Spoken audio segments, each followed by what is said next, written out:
ಗೌರವಾನ್ವಿತ ರಾಜ್ಯಪಾಲರು ಈ ತಿಂಗಳು 12ನೇ ತಾರೀಕು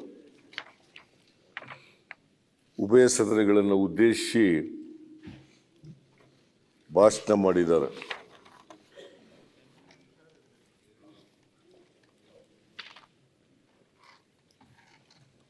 ಆ ಭಾಷಣಕ್ಕೆ ನರೇಂದ್ರ ಸ್ವಾಮಿ ಅವರು ಮತ್ತು ಬಸವನಗೌಡ ದದ್ದಲ್ ಅವರು ವಂದನಾ ನಿರ್ಣಯವನ್ನು ಮಂಡಿಸಿ ನರೇಂದ್ರ ಸ್ವಾಮಿ ಅವರು ರಾಜ್ಯಪಾಲರಿಗೆ ವಂದನೆಯನ್ನು ಸಲ್ಲಿಸ್ತಕ್ಕಂಥ ಸದನದ ಪರವಾಗಿ ವಂದನೆಯನ್ನು ಸಲ್ಲಿಸ್ತಕ್ಕಂಥ ಕೆಲಸವನ್ನು ಮಾಡಿದ್ದಾರೆ. ಅದನ್ನು ಬೆಂಬಲಿಸಿ ಬಸವನಗೌಡ ದದ್ದಲ್ ಅವರು ಸೆಕೆಂಡ್ ಮಾಡಿದ್ದಾರೆ.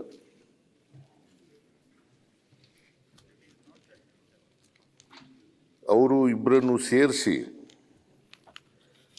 ಒಟ್ಟು ರಾಜ್ಯಪಾಲರ ವಂದನಾ ನಿರ್ಣಯದ ಮೇಲೆ ಚರ್ಚೆಯಲ್ಲಿ ಭಾಗವಹಿಸಿರ್ತಕ್ಕಂಥ ಮಾನ್ಯ ಸದಸ್ಯರುಗಳು ಒಟ್ಟು 12 ಜನರು. ನರೇಂದ್ರ ಸ್ವಾಮಿ, ಬಸವನಗೌಡ ದದ್ದಲ್,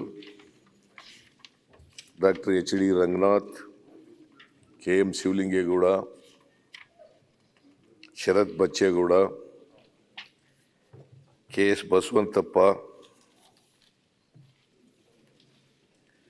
ಆಮೇಲೆ ವಿರೋಧ ಪಕ್ಷದ ನಾಯಕರಾದಂಥ R. Ashok, B Y. Vijayendra, S N. Channabasappa, Basanagouda R. Patil Yatnal, Munirathna, ಇವರು ಬಿಜೆಪಿಯಿಂದ ಮಾನ್ಯ ಸದಸ್ಯರುಗಳು ಮಾತನಾಡಿದ್ದಾರೆ. ಆಮೇಲೆ ಜೆ ಡಿ ಎಸ್ ಪಕ್ಷದಿಂದ ಕುಮಾರಸ್ವಾಮಿ ಅವರು ಮಾತನಾಡಿದ್ದಾರೆ. ಒಟ್ಟು 12 ಜನ ಮಾತಾಡಿದ್ದಾರೆ. ಸುಮಾರು 10 ಗಂಟೆಗಳು 11 ನಿಮಿಷ ಎಲ್ಲರೂ ಸೇರಿ ಮಾತನಾಡಿದ್ದಾರೆ. ನಾನು ಚರ್ಚೆಯಲ್ಲಿ ಭಾಗವಹಿಸಿದಂಥ ಎಲ್ಲ ಮಾನ್ಯ ಸದಸ್ಯರಿಗೂ ಕೂಡ ಧನ್ಯವಾದಗಳನ್ನು ಹೇಳಲಿಕ್ಕೆ ಬಯಸ್ತಾ ಇದ್ದೆ.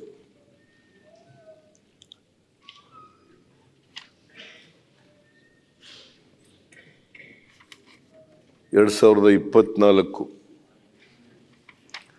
ಹೊಸ ವರ್ಷ ಪ್ರಾರಂಭ ಆಗಿ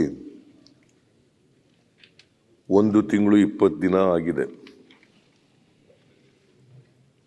ಇದು ಮೊದಲನೇ 2024ರಲ್ಲಿ ಮೊದಲನೇ ಅಧಿವೇಶನ.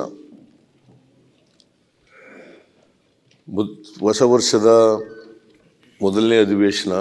ಸಾಮಾನ್ಯವಾಗಿ ರಾಜ್ಯಪಾಲರು ಉಭಯ ಸದನಗಳನ್ನು ಉದ್ದೇಶಿಸಿ ಭಾಷಣ ಮಾಡ್ತಾರೆ. ಅವರ ಭಾಷಣಕ್ಕೆ ವಂದನೆಯನ್ನು ಸಲ್ಲಿಸ್ತಕ್ಕಂಥದ್ದು ಸಂವಿಧಾನಬದ್ಧವಾಗಿ ಬಂದಿರತಕ್ಕಂಥ ಒಂದು ಸಂಪ್ರದಾಯ.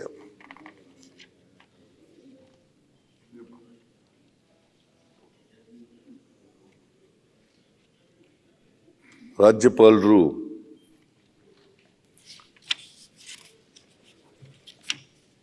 ಸರ್ಕಾರದ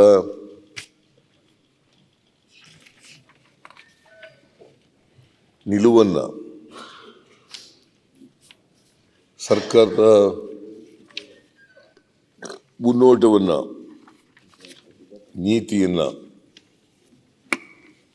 ಬಹಳ ಸ್ಪಷ್ಟವಾಗಿ ಹೇಳಿದ್ದಾರೆ.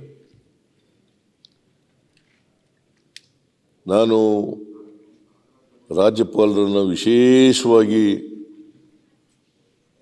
ಅಭಿನಂದಿಸ್ತೀನಿ. ಯಾಕಪ್ಪ ಅಂತಂದರೆ ಪಕ್ಕದ ರಾಜ್ಯಗಳು ತಮಿಳುನಾಡು ಮತ್ತು ಕೇರಳ, ಅಲ್ಲಿರ್ತಕ್ಕಂಥ ಮಾನ್ಯ ರಾಜ್ಯಪಾಲರುಗಳು ಅವರು ರಾಜ್ಯಪಾಲರ ಭಾಷಣ ಮಾಡುವಾಗ ಅವ್ರದ್ದೇ ಆದಂಥ ಅಭಿಪ್ರಾಯ ಅಥವಾ ಭಾಷಣವನ್ನು ಮೊಟಕು ಮಾಡಿ ಹೊರ ನಡೀತಕ್ಕಂಥದ್ದು ಇವ್ಯಾವು ಕೂಡ ನಮ್ಮ ರಾಜ್ಯಪಾಲರು ಮಾಡಿಲ್ಲ.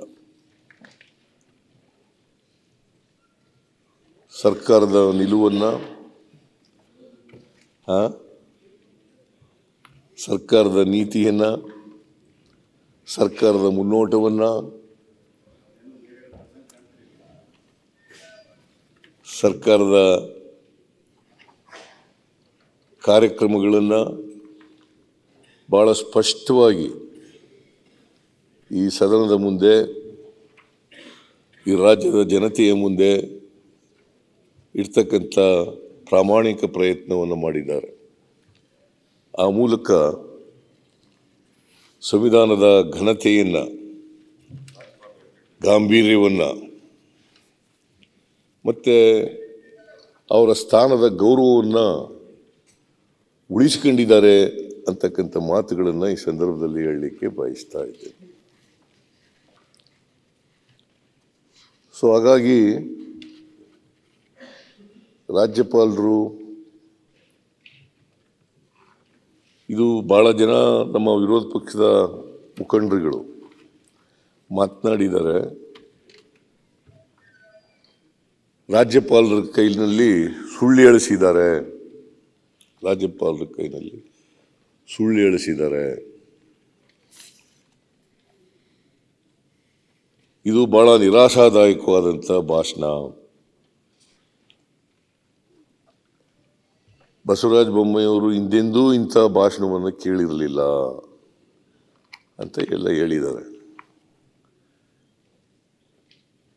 ಬಹುಶಃ ಒಂದು ವೇಳೆ ರಾಜ್ಯಪಾಲರು ಅವರ ಒಳ್ಳೆತನವನ್ನು ನೀವು ದುರುಪಯೋಗ ಮಾಡ್ಕೊಂಡಿದ್ದೀರಿ ಅಂತ ನೀವು ಏನ್ ಬೇಕಾದ್ರೂ ಹೇಳಿ, ಈಗ ಅಲ್ಲ ಹೇಳಿದಿರಿ, ಅಲ್ಲ ಹೇಳಿದ್ದೀವಿ, ಬೇಕಾದ್ರೂ ಹೇಳಿ, ಈಗ ನೀವು ಹೇಳಿದ್ರಲ್ಲ ಅದಕ್ಕೆಲ್ಲ ಉತ್ತರ ಕೊಡೋಣ. ನಾವು ಯಾವತ್ತೂ ಕೂಡ ಇನ್ನೊಬ್ಬರ ಒಳ್ಳೆತನವನ್ನು ದುರುಪಯೋಗ ಮಾಡ್ಕೊಳ್ಳಲ್ಲ.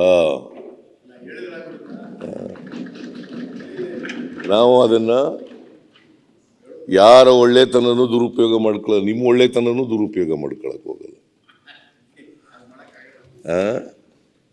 ನಿಮ್ಮ ಒಳ್ಳೆತನ ಇದ್ರೆ ದುರುಪಯೋಗ ಮಾಡ್ಕೊಂಡಿಲ್ಲ. ನಾವು ಇವತ್ತಿನವ್ರಿಗೆ ಮಾಡ್ಕೊಂಡಿದ್ದೀನ ನಿಮ್ಮ ಒಳ್ಳೆತನನ? ಅಲ್ಲ, ನಮ್ಮ ಒಳ್ಳೆತನ ದುರುಪಯೋಗ ನಿಮಗೆ ಮಾಡಕ್ಕಾಗಲ್ಲ, ನಿಮ್ಮ ಒಳ್ಳೆತನ ನಮ್ಗೆ ಮಾಡೋಕ್ಕಾಗಲ್ಲ. ಆದ್ರೆ ರಾಜ್ಯಪಾಲರದು ಅವರ ಪರಿಸ್ಥಿತಿ ಹೆಂಗಂದ್ರೆ ಸರ್ಕಾರ ಕೊಟ್ಟಿದ್ದನ್ನ ಕ್ಯಾಬಿನೆಟ್ ಈಗ ಬಸವರಾಜ ಬೊಮ್ಮಾಯಿ ಚೀಫ್ ಮಿನಿಸ್ಟರ್ ಯಾಕೆ ಹೇಳ್ತಾ ಇದ್ದಾರೆ, ರಾಜ್ಯಪಾಲರ ಸೌತ್ ಇಂಡಿಯಾ ಬೇರೆ ರಾಜ್ಯಪಾಲರು ಬೇರೆ ಬೇರೆ ರಾಜ್ಯದೆಲ್ಲ ನೋಡ್ತಾರೆ. ಅದರಿಂದ ನಮ್ಮ ರಾಜ್ಯಪಾಲರು ಬಹಳ ಗೌರವದಿಂದ ಈ ರಾಜ್ಯದ ಸಂಸ್ಕೃತಿ, ನಮ್ಮ ಇತಿಹಾಸ ನೋಡಿ ಬಹಳ ಗೌರವದಿಂದ ನಡ್ಕೊಳ್ತಾ ಇದಾರೆ ಅಂತ ಅವ್ರಿಗೆ ಅಭಿನಂದಿಸೋದು ನೀವು ತಡ್ಕೊಳಕ್ ಆಗ್ತಾ ಅಲ್ಲ. ಅಭಿನಂದನೆ ಸಲ್ಲಿಸಿದ್ದಕ್ಕೆ ಅವ್ರು ಅಭಿನಂದಿಸೋದು ತಡ್ಕೊಳಕ್ ಆಗ್ತಾ ಇಲ್ಲ. ಅವ್ರು ಒಳ್ಳೆಯವರು ಇದ್ದಾರೆ ಅಂತ ಗೊತ್ತಿದ್ದು ನೀವು ಅವ್ರ ಬಾಯಿಂದ ಏನೇನೆಲ್ಲ ಹೇಳಿಸ್ಬೇಕು ಸೇರಿಸಿ ಹೇಳಿಸಿದ್ರಿ ಅಂತ ಹೇಳೋದು ಅಷ್ಟೇ, ಬೇರೆ ಏನಿಲ್ಲ. ರಾಜ್ಯಪಾಲರು ಇವರು ಏನು ಸುಳ್ಳು ಹೇಳಿಸಿದ್ದಾರೆ ಅಂತ ಹೇಳ್ತಾರಲ್ಲ, ಅವರು ನಿಜವನ್ನೇ ಹೇಳಿದ್ದಾರೆ, ಸತ್ಯವನ್ನೇ ಹೇಳಿದ್ದಾರೆ. ಆದ್ದರಿಂದ ವಿರೋಧ ಪಕ್ಷದವರು ಸುಳ್ಳು ಹೇಳಿಸಿದ್ದಾರೆ ಅಂತ ಸುಳ್ಳು ಹೇಳಿದ್ರೆ ಜನ ನಂಬಲ್ಲ. ಯಾಕಂತಂದರೆ ನಮ್ಮ ಗ್ಯಾರಂಟಿಗಳಿದಾವಲ್ಲ, ಜನರನ್ನ ತಲುಪಿದ್ದಾವೆ. ಆ ತಲುಪಿರೋದ್ರಿಂದ ಜನರಿಗೆ ಅರ್ಥ ಆಗಿದೆ. ವಿರೋಧ ಪಕ್ಷದವರು ಸುಳ್ಳು ಹೇಳ್ತಾ ಇದ್ದಾರೆ, ರಾಜ್ಯಪಾಲರು ಸತ್ಯ ಹೇಳಿದ್ದಾರೆ. ನ್ಯೂಸ್ ಫಸ್ಟ್, ನಿರ್ಭೀತಿಯಿಂದ ನಿಮ್ಮ ಪರವಾಗಿ.